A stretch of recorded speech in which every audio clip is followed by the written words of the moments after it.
Hello students, welcome to study with Rivant. हम पढ़ रहे हैं इंडियन पॉलिटी में हम पढ़ रहे हैं पार्लियामेंट में हमने अभी तक पढ़ लिया अभी पार्लियामेंट की ऑर्गेनाइजेशन कैसे होती है, ये सारी चीज़ें हम पढ़ेंगे। पार्लियामेंट में हमने अभी तक देख लिया कि भाई पार्लियामेंट का जो पार्ट है वो कौन कौन होता है। तो पार्लियामेंट में हमारे पार्ट होते हैं, प्रेसिडेंट होते हैं, लोकसभा होती है, राज्यसभा होती है। तो हमने राज्यसभा के बारे में पढ़ लिया है। आज हम पढ़ेंगे लोकसभा के बारे में।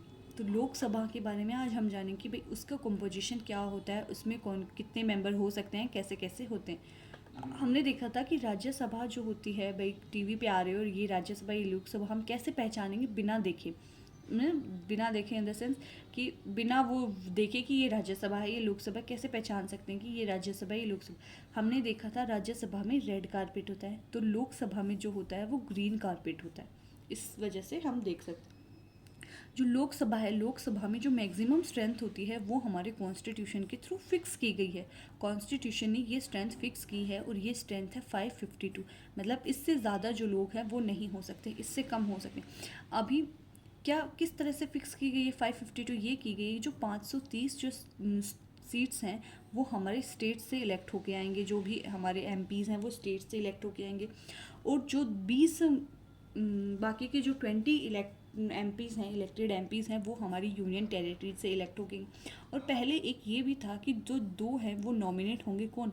एंग्लो इंडियन कम्युनिटी से नॉमिनेट होंगे, जिनको हमारे प्रेसिडेंट नॉमिनेट करेंगे। लेकिन जो ये प्रोविज़न है इसको डिलीट कर दिया गया है, इसको रिमूव कर दिया गया है 2020 में। तो एग्जिस्टिंग जो स्ट्रेंथ है हमारे लोकसभा की वो है कि 530 से जो सीटें हैं वो तो स्टेट से आते हैं एमपीज़, जो 13 एमपीज़ हैं वो हमारे यूनियन टेरिटरीज से आते हैं। तो हमारी जो टोटल स्ट्रेंथ करंट में है वो है 543 स्ट्रेंथ। 545 होनी चाहिए, लेकिन 2 जो एंग्लो इंडियन कम्युनिटी वाले जो नॉमिनेशन हैं उनको हटा दिया गया है, इसलिए 543 हमारे अभी एमपीज़ हैं हमारी लोकसभा में। हमने देखा कि राज्यसभा के जो इलेक्शन हैं वो पीआरएस सिस्टम से होते हैं, प्रोपोर्शनल रिप्रेजेंटेटिव सिस्टम से होते हैं। हमने कैसे देख लिया था वो। अब हम देखते हैं कि जो हमारी लोकसभा के इलेक्शन है वो किस तरह से होते हैं। लोकसभा के जो इलेक्शन हैं वो डायरेक्ट इलेक्शन होते हैं। हमने देखा था कि जो राज्यसभा के इलेक्शन होते हैं वो डायरेक्ट इलेक्शन नहीं होते, जो लोकसभा के जो इलेक्शन हैं वो डायरेक्ट इलेक्शन होते हैं। लोकसभा का जो हमारा इंग्लिश नेम है वो भी हमने देखा था, काउंसिल ऑफ पीपल। तो ठीक है, तो ये जो इलेक्शन है वो डायरेक्ट इलेक्शन होते हैं, जो कि हमारे कॉन्स्टिट्यूशन में लिखा हुआ है। डायरेक्ट इलेक्शन होगी, डायरेक्ट इलेक्शन मतलब first pass the post system. Direct election जो होता है उसको हम first pass the post system कहते हैं। Direct election in the sense कि 50+1 लाने की आपको ज़रूरत नहीं है, जितने भी कैंडिडेट खड़े हैं उनमें जिनको सबसे ज़्यादा वोट मिले हैं वो ही विजेता होंगे या वो ही पार्टी बनाएंगे। तो जो डायरेक्ट इलेक्शन जो है हमारे कॉन्स्टिट्यूशन में लिखा है, लोकसभा के सभी एमपीज़ डायरेक्ट इलेक्शन के थ्रू चूज़ किए जाते हैं। इन डायरेक्ट इलेक्शन में यूनिवर्सल एडल्ट फ्रेंचाइज का यूज़ होता है। यूनिवर्सल एडल्ट फ्रेंचाइज मतलब जो भी 18 साल का है और 18 साल से ऊपर है वो वोट देने के लिए एलिजिबल है। ठीक है, ये जो वोटिंग एज है पहले 18 साल नहीं थी, पहले 21 साल थी, लेकिन इसे 21 साल से घटाकर 18 साल कर दिया गया था 61st कॉन्स्टिट्यूशनल अमेंडमेंट एक्ट 1988 के थ्रू। ठीक है, जब 61st कॉन्स्टिट्यूशनल अमेंडमेंट एक्ट 1988 लाया गया तो उसमें जो वोटिंग एज है वो 21 से घटाकर 18 कर दी गई थी। ठीक है, तो जो हमारे लोकसभा के इलेक्टेड एमपीज़ हैं उनको FTF सिस्टम से इलेक्ट किया जाता है, मतलब डायरेक्ट इलेक्शन उनका होता है, और ये बात हमारे कॉन्स्टिट्यूशन के अंदर मेंशन की गई है। हमने देखा कि जो हमारा स्टेट्स हैं, हमारे जो स्टेट्स हैं उनका रिप्रेजेंटेशन हमारी लोकसभा में कैसे होगा, वो डायरेक्ट इलेक्शन के थ्रू होगा, और ये बात हमारे कॉन्स्टिट्यूशन में लिखी गई। लेकिन जो रिप्रेजेंटेशन ऑफ हमारी यूनियन टेरिटरीज़ का जो रिप्रेजेंटेशन है वो लोकसभा में किस तरह से होगा वो हमारे कॉन्स्टिट्यूशन में नहीं लिखा गया है, लेकिन हमारे कॉन्स्टिट्यूशन ने वो पावर पार्लियामेंट को दी है। तो पार्लियामेंट ने उसी पावर को यूज़ करते हुए क्या करा है, तो to prescribe the manner of the choosing the representative of the union territories in Lok Sabha. तो पार्लियामेंट ने उसी मैनर को ध्यान में रखते हुए 2 लॉ बनाए हैं। कौन से एक्ट बनाए हैं? Union territories direct election to the Lok Sabha act 1965। इसके थ्रू क्या होता है, यूनियन टेरिटरीज को जो रिप्रेजेंटेटिव्स हैं उनको भी डायरेक्ट इलेक्शन के थ्रू ही चूज़ किया जाता है। मतलब क्या है, स्टेट के जो रिप्रेजेंटेटिव्स हैं हमारी लोकसभा में, ठीक है, वो डायरेक्ट इलेक्शन के थ्रू चूज़ होते हैं। ठीक है, ये बात हमारे कॉन्स्टिट्यूशन में लिखी गई है। FTF first pass the post system के थ्रू चूज़ होते हैं। लेकिन यूनियन टेरिटरीज़ के जो एमपीज़ हैं वो किस तरह से चूज़ होंगे ये हमारे कॉन्स्टिट्यूशन में नहीं दिया गया। इस चीज़ की पावर हमारे कॉन्स्टिट्यूशन ने पार्लियामेंट को दी। पार्लियामेंट ने इस लॉ को ध्यान में रखते हुए एक एक्ट बनाया है जो कि है union territories direct election to the Lok Sabha act. Sorry, continue करते हैं हम। इस चीज़ को ध्यान में रखते हुए हमारे जो पार्लियामेंट है उसने एक्ट बनाया है union territories direct election to the Lok Sabha act 1965, जो कि क्या कहता है, जो कि रिप्रेजेंटेटिव्स को डायरेक्ट इलेक्शन के थ्रू ही चूज़ करता है यूनियन टेरिटरीज से भी। अब हम देखते हैं कि लोकसभा में इलेक्शन कैसे होता है, मतलब लोकसभा का जो इलेक्शन है वो किस तरह से किया जाता है। अब हम देखेंगे भाई लोकसभा में इलेक्शन का क्या सिस्टम है। हमने देखा था कि जो राज्यसभा है भाई, ये राज्यसभा है, RS मतलब राज्यसभा, SL मतलब स्टेट लेजिस्लेटिव काउंसिल, ठीक है। ये स्टेट लेजिस्लेटिव काउंसिल अभी प्रेजेंटली सिर्फ 6 स्टेट्स में है, ये सभी स्टेट्स में नहीं होती। तो जो हमारे प्रेसिडेंट, वाइस प्रेसिडेंट, राज्यसभा और स्टेट लेजिस्लेटिव काउंसिल है, इनके इलेक्शन के लिए कौन सी प्रोसेस का यूज़ किया जाता है? PRS सिस्टम का यूज़ किया जाता है। PRS सिस्टम मतलब प्रोपोर्शनल रिप्रेजेंटेटिव सिस्टम, ये हमने पढ़ा है। आप हम प्रेसिडेंट वाले चैप्टर में जाके देख सकते हैं कि PRS सिस्टम क्या होता है, अगर आपको याद नहीं है तो। लेकिन हमारे लोकसभा के MPs के इलेक्शन के लिए हम क्या यूज़ करते हैं? लोकसभा के MPs के इलेक्शन के लिए हम FPTP सिस्टम यूज़ करते हैं, फर्स्ट पास्ट दी पोस्ट सिस्टम। मतलब जो भी जितने भी कैंडिडेट्स खड़े हैं जिनको सबसे ज़्यादा वोट मिला है वही जो है वो विनर होगा। तो ये होता है फर्स्ट पास्ट दी पोस्ट सिस्टम जो होता है। इसमें क्या होता है, डायरेक्ट इलेक्शन किए जाते हैं भाई, whole direct election to the Lok Sabha के लिए डायरेक्ट इलेक्शन। इसमें क्या होता है, डायरेक्ट इलेक्शन कैसे किए जाते हैं? जो स्टेट है हमारे, जो इंडिया के जो कंट्री है हमारे 28 स्टेट्स हैं, हमें पता है, तो उन स्टेट्स को कॉन्स्टिट्यूएंसीज़ में डिवाइड किया जाता है। अब ये कॉन्स्टिट्यूएंसीज़ किस बेसिस पे डिवाइड होती है? ये कॉन्स्टिट्यूएंसीज़ पॉपुलेशन के बेसिस पे डिवाइड होती है। तो क्या होता है हम देखते हैं भाई, each state allotted A number of seats in Lok Sabha. भाई हर जो एक स्टेट है, भाई 28 स्टेट है, तो इसमें से पर्टिकुलर ऐसा है कि भाई हर एक स्टेट से इतनी सीट्स लोकसभा में जाएंगी। इस स्टेट से X गई है तो इस स्टेट से Y सीट्स हैं, जो भाई किसी हर एक स्टेट से एक पर्टिकुलर नंबर ऑफ सीट्स जो हैं वो लोकसभा में एलोकेटेड होती हैं। और वो कैसे एलोकेटेड होती हैं कि भाई इन सच allotted a number of seats in Lok Sabha in such a manner that the ratio between the number and its population is same for the all state।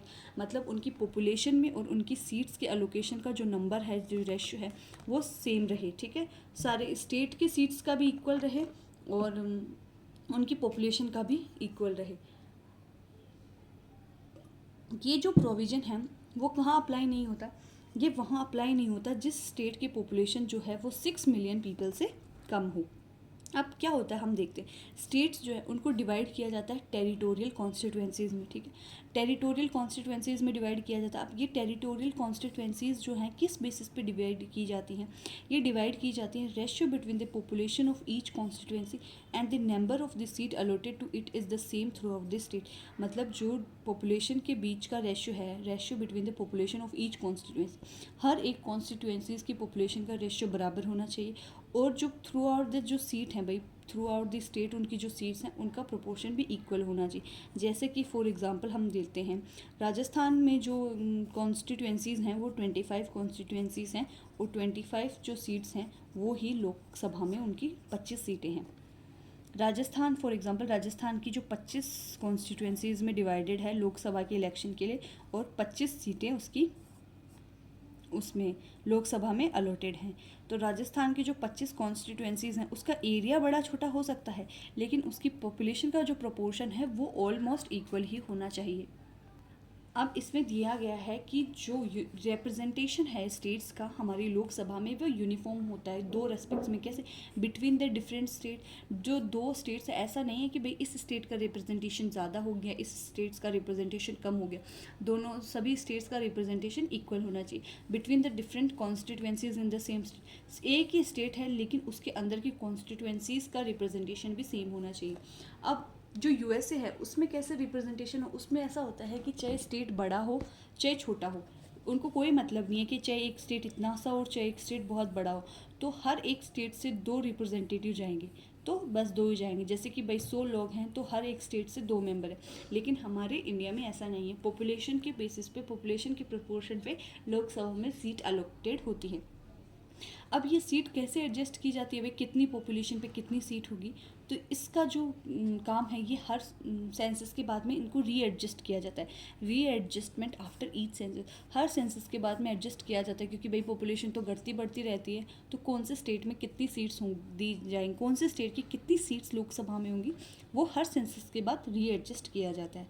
Allocation of seats in Lok Sabha to the state, अब कैसे किया जाता है, हम देखते हैं कि भाई रीएडजस्टमेंट होता है। रीएडजस्टमेंट के बाद में क्या होता है, जो लोकसभा में सीट्स का एलोकेशन है वो स्टेट, भाई लोकसभा में जो सीट्स का एलोकेशन है स्टेट के रिप्रेजेंटेटिव सीट्स का, वो हर सेंसस के बाद में रीएडजस्ट किया जाता है। जो हमें पता है कि जिसमें भाई स्टेट हैं वो कॉन्स्टिट्यूएंसीज में डिवाइडेड होते हैं, ठीक है। तो ये हमें पता है कि स्टेट्स को कॉन्स्टिट्यूएंसीज में डिवाइड किया जाता है। अब ये कॉन्स्टिट्यूएंसीज में डिवाइड करने की पावर जो है वो हमारे पार्लियामेंट को दी गई है। तो पार्लियामेंट इसी पावर का यूज़ करते हुए एक एक्ट बनाता है, क्या, डीलिमिटेशन कमीशन एक्ट, जो कि 1952 में, 1962 में, 2002 में बना है। लेकिन क्या हुआ, 42nd कॉन्स्टिट्यूशनल अमेंडमेंट एक्ट 1976 के बाद जो अलोकेशन है सीट्स का वो फ्रोज कर दिया गया। 1952 में सीट्स का अलोकेशन, उसके बाद में सेंसस हुआ तो 1962 में किया, 1962 के बाद में 2002 में अलोकेशन किया गया। लेकिन 42nd कॉन्स्टिट्यूशनल अमेंडमेंट एक्ट 1976 के बाद में जो अलोकेशन है सीट्स का उनको फ्रोज कर दिया गया। जितनी सीट्स जिनकी हैं लोकसभा में उतनी ही रहेंगी, ना किसी की बढ़ेगी ना किसी की कम होगी। ऐसा क्यों किया गया, froze of the allocation of seats in Lok Sabha to the state till 2000 at the level, ठीक है, जिस लेवल पे है उनको अलोकेट वहाँ कर दिया गया। 1971 का जो इलेक्शन हुआ था उसके बाद में जो सीट्स हैं उनको फ्रोज कर दिया गया 2000 तक, साल 2000 तक उनको फ्रोज़ कर दिया गया। 2000 के बाद में इस जो फ्रोज़न जो सीट्स को फ्रोज़ किया गया था उसको और एक्सटेंड कर दिया गया अगले 25 सालों तक, मतलब 2026 तक जितनी सीटें जिस स्टेट की हैं लोकसभा में या यूनियन टेरिटरी की हैं उतनी ही रहेंगी, ना कम होगी ना ज़्यादा होगी। जो ये एक्सटेंशन है ये 84th कॉन्स्टिट्यूशन अमेंडमेंट एक्ट 2001 के थ्रू किया गया था। अब ये फ्रोज़ क्यों किया था, क्योंकि उस टाइम हमारे पॉपुलेशन लिमिटेशन का प्रोग्राम चल रहा था। ऑब्जेक्टिव क्या था कि भाई पॉपुलेशन को कम करना। तो अगर कोई स्टेट बोल दे कि मेरी पॉपुलेशन उस वक्त इतनी थी अब और बढ़ती, तो लोग पॉपुलेशन जो लिमिटेशन है उसको ठीक तरीके से इम्प्लीमेंट ना करें, इसके लिए जो सीट्स का एलोकेशन है उसको फ्रीज़ कर दिया गया था। इसके बाद हम देखते हैं कि रिजर्वेशन ऑफ सीट्स फॉर एससीज एंड एसटीज। हमें पता है कि भाई रिजर्वेशन भी होता है हमारे पार्लियामेंट में, सीट्स के लिए रिजर्वेशन भी है, ठीक है। तो रिजर्व्ड इन इंडियन पार्लियामेंट में भी सीट्स रिजर्व्ड है, ठीक है। स्टेट असेंबलीज में भी रिजर्व्ड होती हैं। रूरल प्लस अर्बन जो इंस्टीट्यूशन होती है हमारे उनमें भी रिजर्वेशन होता है। रिजर्वेशन को कब इंट्रोड्यूस किया गया था, रिजर्वेशन को इंट्रोड्यूस किया गया था कॉन्स्टिट्यूशन में 1950 में ही, ठीक है। ओनली फॉर 10 ईयर, 10 सालों के लिए सिर्फ रिजर्वेशन को इंट्रोड्यूस किया था, लेकिन उसको बाद में करते करते हर बार 10 साल के लिए और बढ़ाते गए, ठीक है। तो 104 जो 104th जो कॉन्स्टिट्यूशन अमेंडमेंट एक्ट है उसके थ्रू ये जो रिजर्वेशन है इसको 2030 तक बढ़ाया गया। अब 2030 में या तो रिजर्वेशन ख़त्म कर सकते हैं या 2030 के बाद भी रिजर्वेशन को बढ़ा सकते हैं। रिजर्वेशन का मतलब यही है कि भाई जिसको भी एससीज एंड एसटीज़ के लिए स्पेशल रिजर्वेशन दिया गया है और हमारी विमेंस के लिए भी जो रिजर्वेशन है वो दिया गया है। अब हम देखते हैं कि भाई जो राज्यसभा है उसका क्या ड्यूरेशन होता है और लोकसभा का क्या ड्यूरेशन होता है। तो जो राज्यसभा है, जो पहली जो हमारी राज्यसभा है वो 1952 में बनी थी, हमें पता है। ये कंटिन्यूइंग चैम्बर है, मतलब परमानेंट बॉडी है, ये कभी डिसॉल्व नहीं होती। राज्यसभा की ड्यूरेशन है, राज्यसभा कभी डिसॉल्व नहीं होती। तो राज्यसभा की जो परमानेंट ड्यूरेशन है वो 6 साल ड्यूरेशन है, डिसॉल्व नहीं होती। इसके मेंबर्स की देखें, राज्यसभा डिसॉल्व नहीं होती, ये टेन्योर जो है ये राज्यसभा का नहीं है, राज्यसभा के मेंबर्स का है। तो हम यहाँ लिख सकते हैं कि राज्यसभा का मेंबर्स का ये टेन्योर है, राज्यसभा की ड्यूरेशन नहीं है, क्योंकि राज्यसभा तो एक कंटिन्यूइंग चैम्बर है, परमानेंट बॉडी है, ये कभी डिसॉल्व नहीं होती। हर 6 साल बाद में इसके 1/3 जो मेंबर है वो रिटायर हो जाते हैं, ठीक है। हर दूसरी साल में इसके 1/3 मेंबर जो है वो रिटायर हो जाते हैं। रिटायरिंग मेंबर जो है भाई एक आदमी जो है वो पर्सन जो रिटायर हो गया है राज्यसभा के एमपी के तौर पे, तो वो दोबारा से इलेक्शन लड़ने के लिए दोबारा से इलेक्शन लड़ने के लिए एलिजिबल है। अब ये एलिजिबल कितने टाइम तक है, मतलब अनलिमिटेड टाइम तक, वो कितनी भी बार वो इलेक्शन लड़ सकते हैं।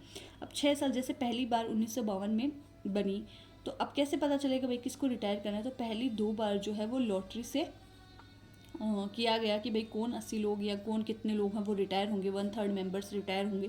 उसके बाद में पहले 2 साल लॉटरी से किए, उसके बाद में जो भी 6 साल पूरे करता गया उसको रिटायर करते हैं। हर दूसरी साल इनको रिटायर करते हैं जिसने भी 6 साल पूरे कर लिए हैं। ठीक है, ये जो टर्म है हमारे कॉन्स्टिट्यूशन में फिक्स नहीं की गई है कि भाई इनकी टर्म जो है ये 6 साल ही होनी चाहिए कि ये हमारे पार्लियामेंट के पास पावर है कि ये इस टर्म को घटा बढ़ा सकते हैं। ये जो टर्म है इसको कॉन्स्टिट्यूशन के द्वारा फिक्स नहीं किया गया है। ये जो टर्म है इसको हमारे पार्लियामेंट ने रिप्रेजेंटेशन ऑफ पीपल्स एक्ट 1951 के थ्रू फिक्स किया। अब हम देखते हैं लोकसभा की ड्यूरेशन क्या है। हमें पता है कि लोकसभा एक कंटिन्यूइंग चेंबर नहीं है, लोकसभा टेम्प्रेरी बेसिस पे है, हर 5 साल बाद में लोकसभा डिसॉल्व हो सकता है। तो इसमें लोकसभा का क्या टेन्योर है, इसमें लोकसभा का टेन्योर है 5 साल। ठीक है, फ्रॉम इट्स फर्स्ट मीटिंग, जब से लोकसभा के पहली मीटिंग होती है उसके बाद 5 साल तक इसका टेन्योर है, 5 साल बाद में ये डिसॉल्व हो जाएगा। ठीक है, प्रेसिडेंट के पास हमारे ये पावर है कि वो लोकसभा को कभी भी किसी भी वक्त डिसॉल्व कर सकते हैं। ऐसा नहीं है कि आज प्रेसिडेंट को सपना है कि आज मैं डिसॉल्व कर दूंगा और वो कल सुबह उठ के डिसॉल्व कर दें, नहीं, उनको ये dissolution prime minister, council of minister headed by prime minister की एडवाइस पे ही वो डिसॉल्व कर सकते हैं, बिना उनकी एडवाइस के डिसॉल्व नहीं कर सकते। और जो हमारे प्राइम मिनिस्टर और काउंसिल ऑफ मिनिस्टर जो एडवाइस प्रेसिडेंट को देते हैं वो उस एडवाइस को हम कोर्ट में चैलेंज नहीं कर सकते। जो लोकसभा है उसका टर्म 5 साल होता है, हमें पता है, लेकिन लोकसभा के टर्म को हम एक्सटेंड भी कर सकते हैं। कैसे एक्सटेंड कर सकते हैं, ड्यूरिंग नेशनल इमरजेंसी, अगर देश में नेशनल इमरजेंसी लगी हो तो उस वक्त हम लोकसभा के टर्म को एक्सटेंड कर सकते हैं। कैसे एक्सटेंड कर सकते हैं, by a law of parliament के लॉ के थ्रू उसको एक्सटेंड कर सकते हैं, लेकिन सिर्फ 1 साल तक एक्सटेंड कर सकते हैं एक बारी में।